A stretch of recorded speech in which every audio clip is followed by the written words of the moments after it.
عم بالك ما خاوتي هذا الانسان واش صرالو ولا لا؟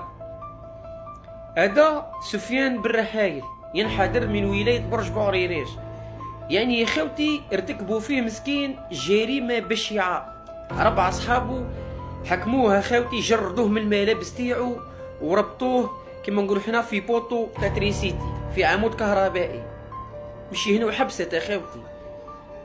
مسكين قتلوه بطريقة بشعة، يعني المخ متصورهاش، ما عندكش الجرأة باش ديرها.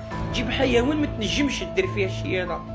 عمك واش داروا خاوتي؟ جابوا كومبليسير مضخ هوائي من القويين هذاك، واش داروا له مسكين هاك مع بالك ما خاوتي مسكين، وندخلوه ويعني سيبولو الهواء، يعني مسكين فلقوه من الداخل، الامات وتفلق كلش تفلق مسكين.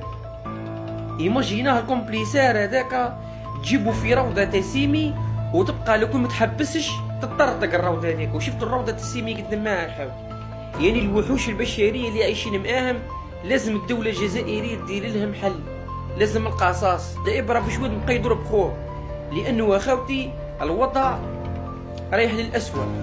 الناس تشرب في الدواوات، يرتكبوا في جرائم بشعة. الحيوان اخويا ما تنجمش تمسه.